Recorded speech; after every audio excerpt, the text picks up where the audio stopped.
Bismillahirrahmanirrahim. Assalamualaikum warahmatullahi wabarakatuh. Perkenalkan kami dari kelompok inflasi yang beranggotakan 1 Rusmiati, 2 Rizky Nuraini, 3 Marcella Duta Larasati, 4 Indah Kusumawardani, 5 Eni Wijayanti.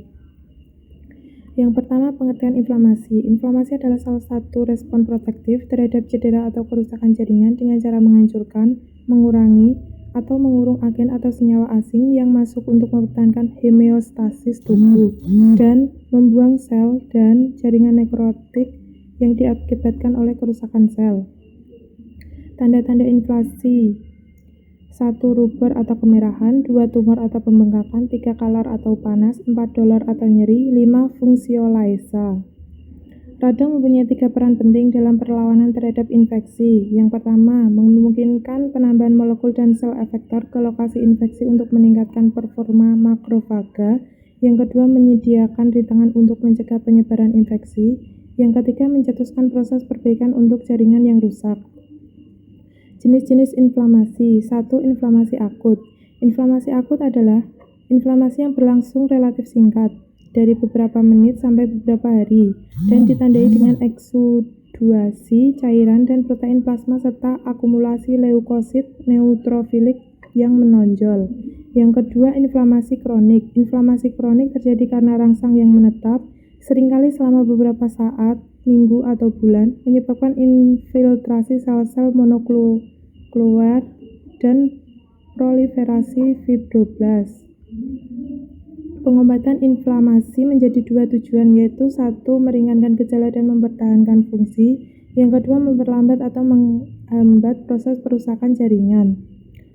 Berdasarkan mekanisme kerjanya, terdapat 2 jenis obat antiinflamasi. Yang pertama, antiinflamasi steroid.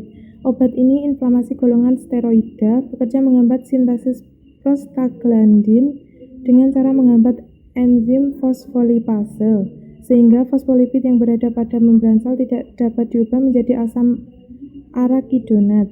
Akibatnya, prostaglandin tidak akan terbentuk dan efek inflamasi tidak ada.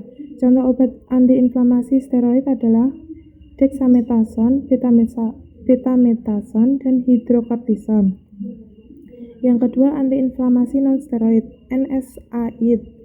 Obat analgesik antipiratik serta obat antiinflamasi non-steroid merupakan suatu kelompok obat yang heterogen.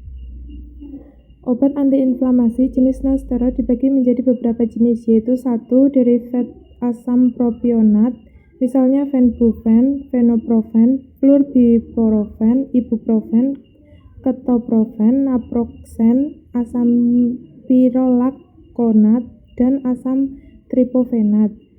Yang kedua, derivat indol, misalnya indomestin, sulindac, tolmetin.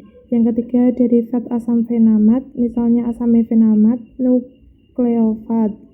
Yang keempat, derivat asam piroklanat. Yang kelima, derivat pirazolon, misalnya fenilbutazon, oksifenbutazol, dan azopropazonon.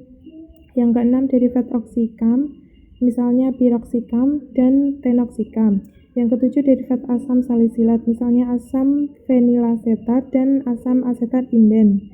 Yang kedelapan, daftar pustaka.